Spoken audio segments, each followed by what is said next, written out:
Merhaba, iyi günler.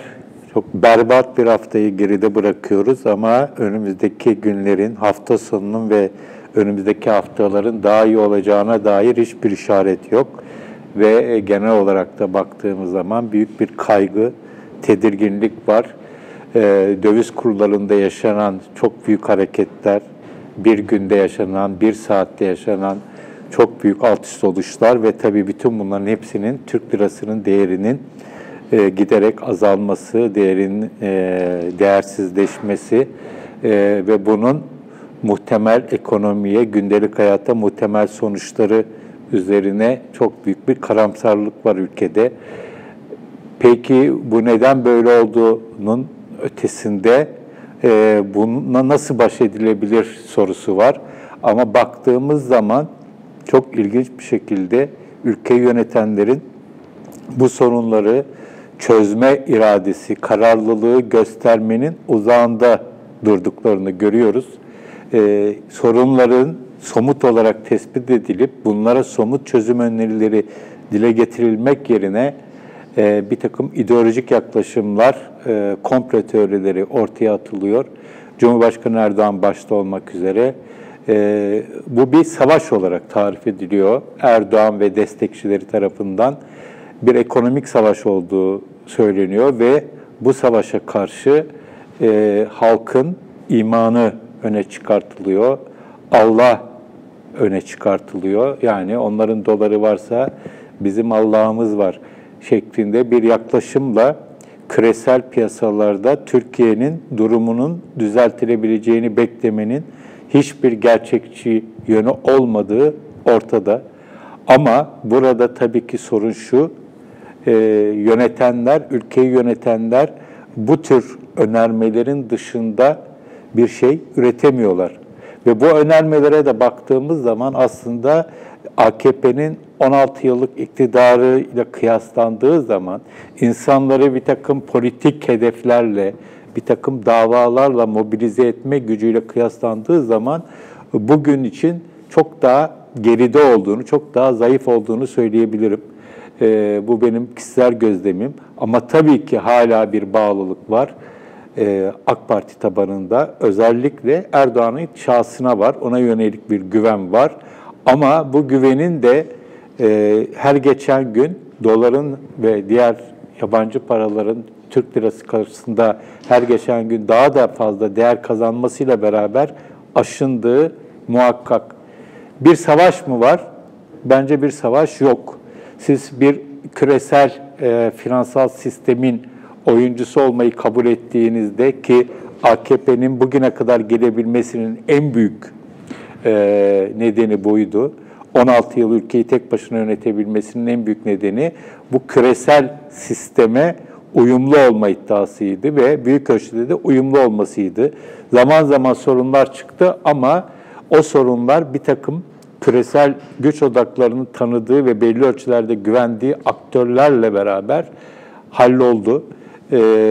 Özellikle Ali Babacan döneminde böyleydi. Mehmet Şimşek de kısmen, tam olarak Ali Babacan'ın yerini doldurmasa da öyleydi.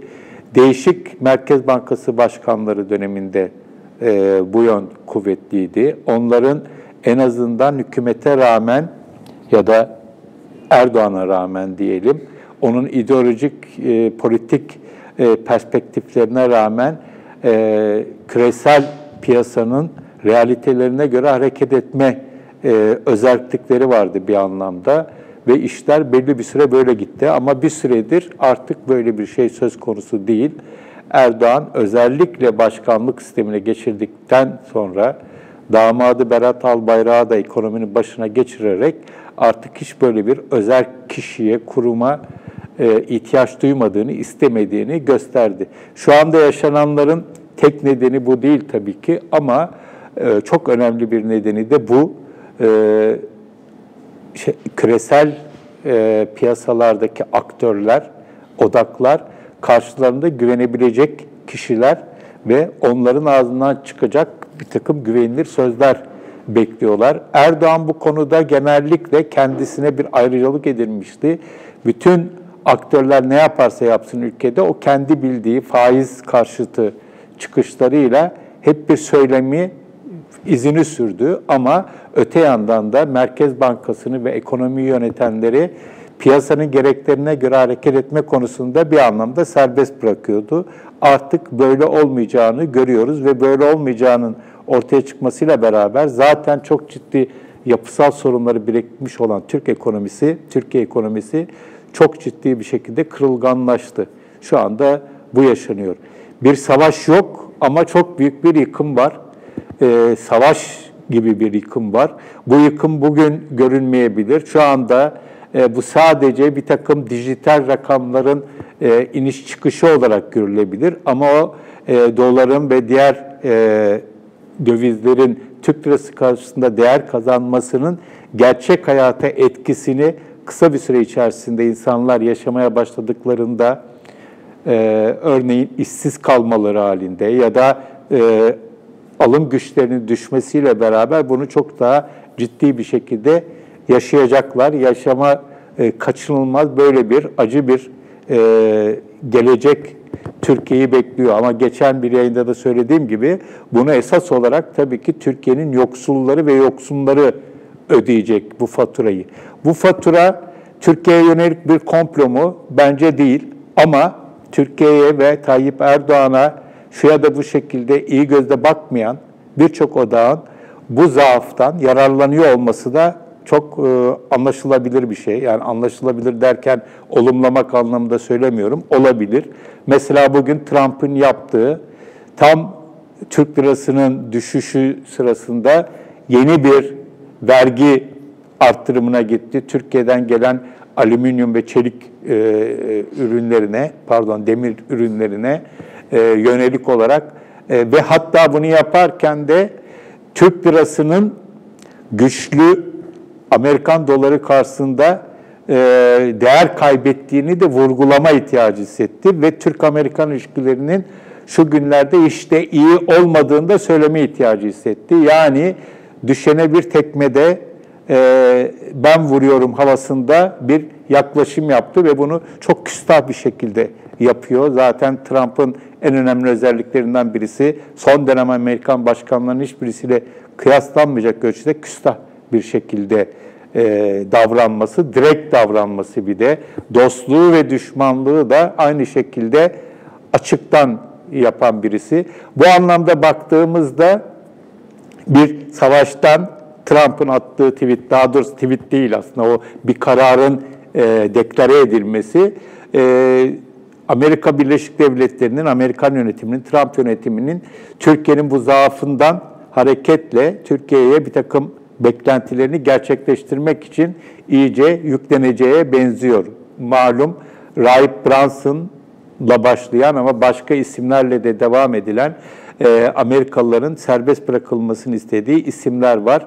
Bu konuda ekonomi silahını çok ciddi bir şekilde kullanacağını gösteriyor. Bunun devamı da gelebilir. Tam da işler böyle kötü giderken bu anlamda bakıldığı zaman tabii ki bu Erdoğan'ın ve destekçilerinin bize savaş ilan ediyorlar, bize komplo düzenliyorlar iddiasını güçlendirecek çıkışlar olarak görülebilir. Ancak buradaki mesele bence bu Brunson olayından, Amerika Birleşik Devletleri'nin, Trump'ın fırsatçılığından öte Türkiye kendisi çok ciddi bir şekilde ekonomide yapısal sorunlar yaşıyordu ve bu sorunları çözme konusunda yönetim gerekli adımları atmadı, atacağı da benzemiyor.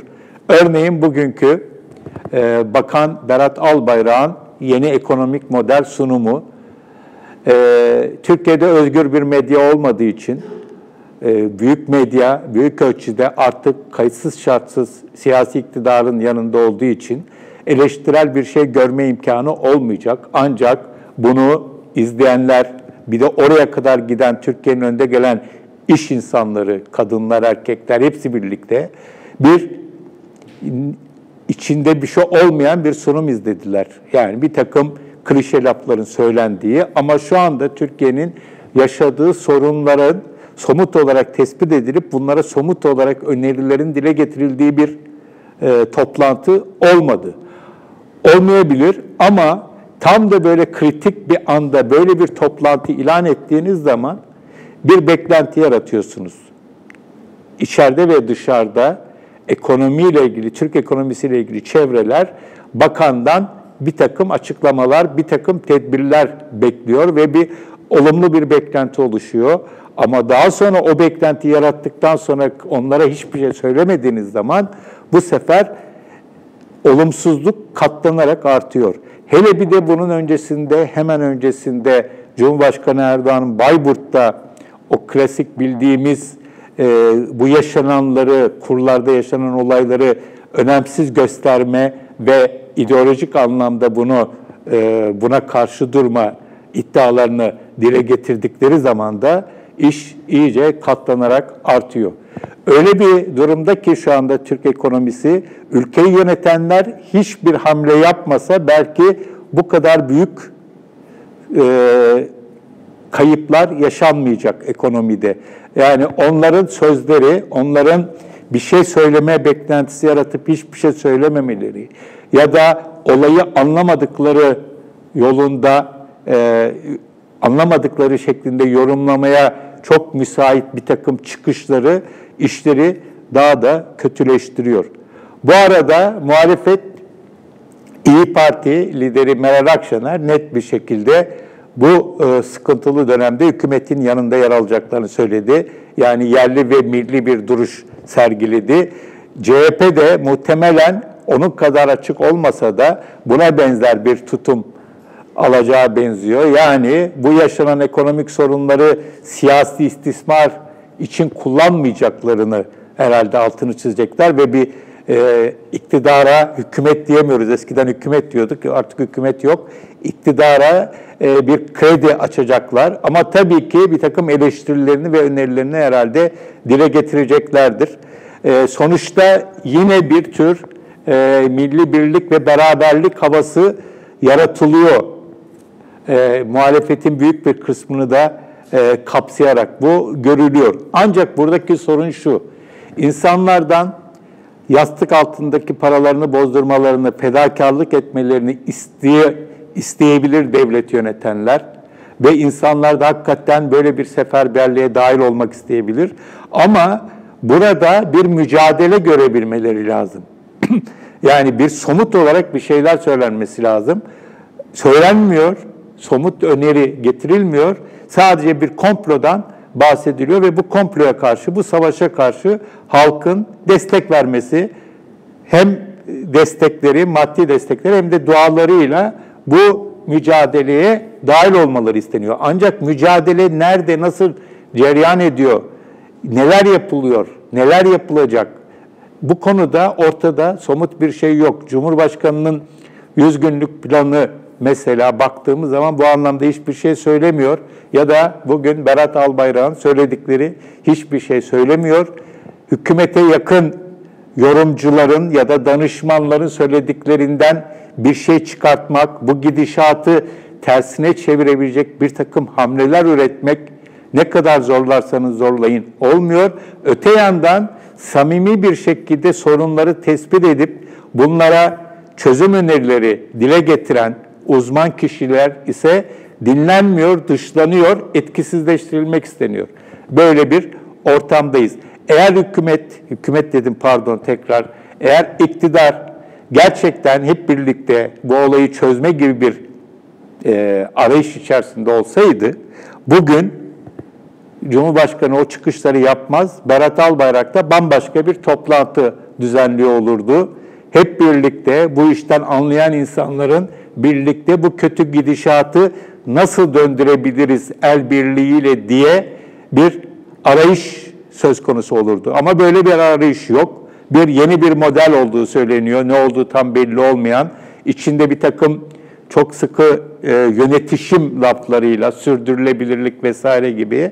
Ama şu anda yaşanan krizin, döviz kurlarındaki krizin nasıl çözüleceği konusunda ya da borç ödemelerinin nasıl döndürüleceği konusunda herhangi bir şey söylenmiyor ve insanlardan fedakarlık yapması isteniyor. Ne için fedakarlık edeceğini bilmeyen insanların da kafasının büyük ölçüde karışık olduğunu düşünüyorum. Ama şunu da biliyoruz, gerçekten insanlar bu ülkede en azından yarısı AK Parti'ye ve Erdoğan'a oy vermiş. Ama vermeyenlerin içerisinde de bu gidişattan ciddi bir şekilde tedirgin olan ve bundan dönülmesini isteyen çok sayıda insan kendilerine açık bir şekilde bir şeyler tarif edilirse bu uğurda bir takım fedakarlıkları gönüllü olarak yapacaklardır. Ancak siz fedakarlık yapın, gerisini merak etmeyin, biz ne yaptığımızı biliyoruz şeklinde özetlenebilecek yaklaşımların artık belli bir yerden sonra çok fazla işe yarayacağını sanmıyorum. Savaşıyoruz, bize karşı savaş ilan ettiler gibi çıkışlar belli bir yere kadar yürür ama Erdoğan uzun bir süredir zaten ideolojik ve politik bir kriz yaşıyor olduğu için de bunlar da belli bir yerden sonra etkisini bence yitirmekte olan yaklaşımlar. Dolayısıyla zorlu bir süreç var Türkiye'nin önünde. Bunu Türkiye'nin önündeki zorlu bir süreç olarak görmek lazım. Siyasi iktidarın da tabii ki zorlu bir süreci ama şu anda yaşananın tüm ülkeyi fakirleştirdiğini, yoksullaştırdığını, yoksulu daha da yoksul kıldığını, insanların çok ciddi bir takım ekonomik sıkıntılar, buna bağlı olarak sosyal sıkıntılara, zaten sorunları çok olan insanların daha fazla soruna boğulacağını görmek ve bunu engelleyebilmek lazım. Bunu engelleyebilmek için siyasi iktidarın insanlara bir umut vermesi, bir perspektif sunması lazım. Böyle bir perspektif yok. Tabii ki Erdoğan'a inananlar o ne yapar, ne eder, bize bu perspektifi sunar diye düşünebilirler. Ama onların da umutlarının her geçen gün Türk lirasının erimesiyle beraber erimekte olduğunu şahsen gözlüyorum. Evet, söyleyeceklerim bu kadar. İyi günler.